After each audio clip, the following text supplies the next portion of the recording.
Okay, so what if pretty much everything we've been told about getting 8 hours of sleep is, well, kind of wrong? Today, we're going to dive into the science of sleeping smarter, not just longer. We're going to figure out why some people can feel amazing on less sleep, while others, wake up totally exhausted after a full night. Turns out the answer isn't on your clock, it's all happening inside your brain. I mean, does this sound familiar? You do everything right, you get those 8 solid hours in bed, but you wake up feeling like you've just run a marathon in your sleep. It is so frustrating, and it's super common. But here's the thing, the problem isn't about how long you're sleeping, it's about how your brain is sleeping. For years, we've all been chasing this magic number, right? 8 hours. But the science is showing us that our brains don't really count hours at all. Nope, they measure rest in a completely different currency: sleep cycles. It's all about the quality of those cycles, not the sheer quantity of hours you're in bed. Just look at this. It's a perfect example. On the left, you've got 8 hours of broken, choppy sleep that leaves you feeling totally drained. But on the right, you have 5 complete, uninterrupted cycles. That's only 7.5 hours, but it leaves you feeling energized and sharp. This is the big idea, the paradigm shift. Fewer, better hours can absolutely beat more broken hours every single time. So what exactly is this sleep cycle we're talking about? Well, think of it like a 90-minute maintenance program that your brain runs on a loop all night long.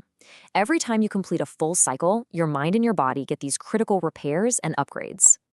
Now, each cycle has a few different stages, but there are two that are the real heavy hitters. First, you've got deep sleep. This is like your body's personal construction crew. It's busy rebuilding muscle, strengthening your immune system, all that good stuff. Then you've got REM sleep. Think of this as your brain's super efficient librarian, filing away memories, processing all the emotions from the day, and even sparking creative ideas. You absolutely need both to wake up feeling whole. And this brings us to the real villain of the story: fragmented sleep. When things like stress or that late night coffee or even the blue light from your phone interrupt one of those cycles, it's like a factory shutdown. Your brain just can't finish its essential work in deep sleep and REM. So even if you were in bed for 8 hours, you wake up in that familiar brain fog because your mind never actually finished its recovery job. So how do we fix this whole mess? The key is actually to stop fighting our own biology and start working with it. And it all starts with understanding your body's internal master clock. And here it is, your circadian rhythm. It's basically the master clock inside you, and it's telling you when to feel tired and when to feel awake and alert. When you work with this rhythm, your energy feels effortless. But when you fight against it, your brain just gets confused and the quality of your sleep absolutely tanks. The single most powerful way to sync up this internal clock is through just radical consistency. I'm talking about going to bed and waking up at the same time every single day. And yes, I mean on the weekends too. This literally trains your brain. It learns exactly when it's supposed to release melatonin, that's the sleep hormone, making it way easier to fall asleep and wake up feeling refreshed, a lot of times even before your alarm. Okay, so let's get really practical. If consistency is the overall strategy, what's the day-to-day tactic? Well, it all comes down to one number: 90. 90 minutes. That's the average length of one full sleep cycle. And trust me, understanding this is the key to waking up feeling fantastic. And here's the 90-minute rule in action. Instead of counting hours, you start counting in cycles. Start with the time you need to wake up and then just count backward in 90-minute blocks.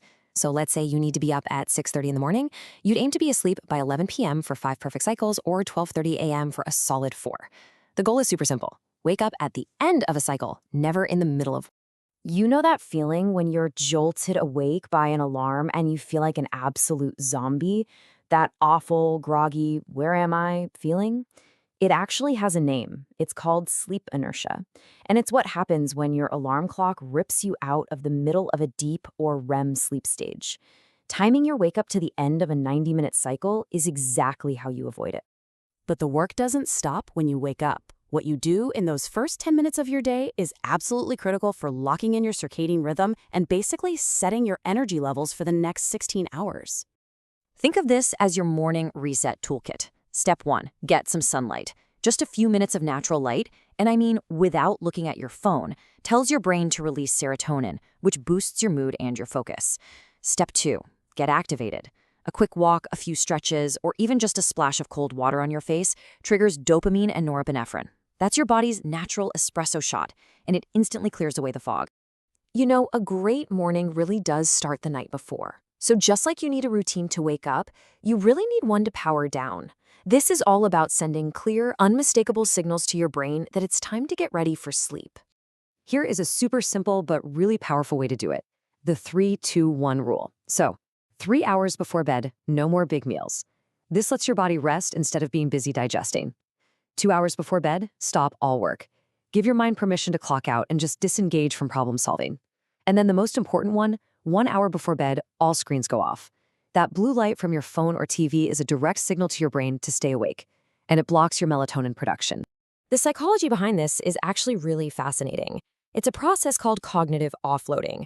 Your whole wind-down routine is basically this powerful signal to your nervous system that says, hey, the day is done. The threats are gone. It is now safe to power down and recover. Things like journaling or some gentle stretching or listening to calm music are just perfect for this. All right, finally, let's talk about the biggest shift of all, and that's how we actually think about sleep. In our sort of hustle and burnout culture, rest is often seen as a luxury, right? Or even like a sign of weakness. But that could not be further from the truth. This right here is the most important mindset shift you can make. Sleep is not lost time. It is not a weakness. It is the single most effective performance enhancement tool that you have, period. You have to start thinking of it as an active, strategic process of recovery for your brain. So what does this recovery mode actually give you back?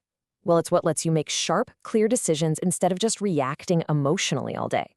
It's what regulates your mood, and it's what restores that deep, intense focus you need for complex work. A fully recovered brain isn't just a rested brain, it's a massive competitive advantage. So, if you take just one thing away from all of this, let it be this. Stop chasing some arbitrary number of hours. Start focusing on the quality and the completeness of your sleep cycles. So the next time you go to set your alarm, just ask yourself this.